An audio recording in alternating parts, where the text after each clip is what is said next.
Halo anak-anak, apa kabarnya? Semoga dalam keadaan sehat dan semangat ya belajar daringnya. Pada hari ini kita sudah masuki tema 4, subtema 1, hidup bersih dan sehat di rumah. Pembelajaran yang kelima. Sebelum kita memulai, kita terlebih dahulu berdoa ya, atas nama Bapa, Putra, dan Roh Kudus. Amin. Bapa kami yang ada di surga, dimuliakanlah namamu. Datanglah kerajaanmu, jadilah kehendakmu di atas bumi seperti di dalam surga. Berilah kami rejeki pada hari ini dan ampunilah kesalahan kami, seperti kami pun mengampuni yang bersalah kepada kami. Dan janganlah masukkan kami ke dalam pencobaan, tetapi bebaskanlah kami dari yang jahat. Amin. Atas nama Bapa, Putra, dan Roh Kudus. Amin. Bahasa Indonesia. Pelajaran yang pertama adalah bahasa Indonesia menjelaskan makna kosakata tentang lingkungan. Untuk mengetahui isi suatu teks, kamu harus membaca keseluruhan teks itu.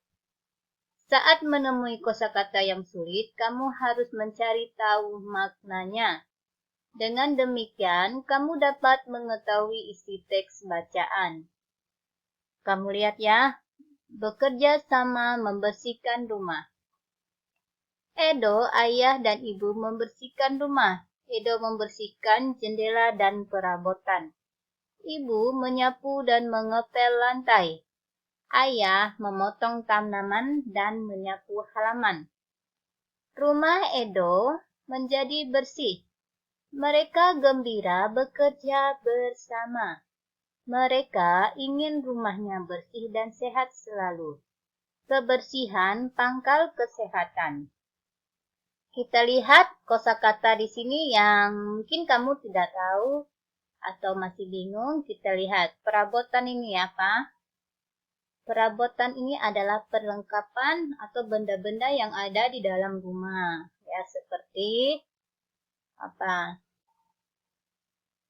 Seperti pot bunga, vas bunga, kursi, lemari, termasuk perabotan rumah tangga dan segala piring, ember, itu adalah perabotan. Nah, apalagi di sini apa yang anak-anak tidak tahu kosakatanya? Jika anak-anak menemukan kosakata yang sulit, maka anak-anak bisa membuka kamus bahasa Indonesianya ya. Di situ terdapat arti dari kosakata yang kamu tidak ketahui.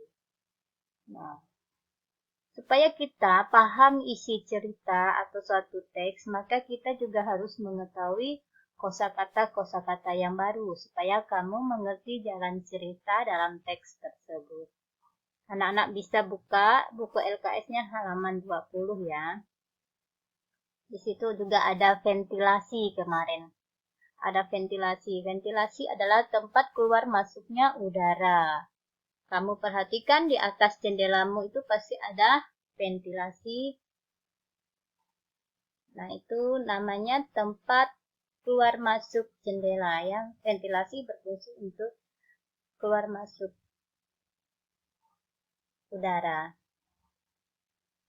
Jika rumah kita tidak ada ventilasinya, maka rumah akan terasa pengap.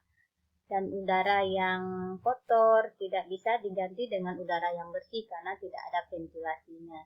Jadi ventilasi itu manfaatnya untuk udara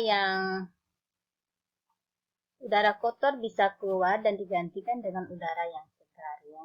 Seperti itu, tempat keluar masuknya udara atau angin. Sekarang pelajaran PPKN bersatu dalam keberagaman di rumah. Di dalam keluarga dapat ditemukan keberagaman, perbedaan usia, jenis kelamin, dan kesukaan merupakan bentuk keberagaman dalam keluarga. Meskipun beragam, anggota keluarga harus tetap bersatu. Dalam anggota keluarga tentu semua tidak sama ya. Tidak sama kamu perhatikan di dalam keluargamu. Papa berbeda hobinya, berbeda makanan kesukaannya, begitu juga mama berbeda hobi dan kesukaannya. Abang berbeda hobi dan kesukaannya. Nah, kesukaan itu bisa makanannya, dia sukanya, contoh abang suka nasi goreng dan adik suka nasi kuning. Dan kamu suka nasi putih. Nah, itu adalah perbedaan kesukaan. Sedangkan hobi tadi, hobi. Ayah suka bersepeda, sedangkan ibu suka berjalan kaki. Nah, berjalan kaki. Kamu suka apa hobinya? Berenang.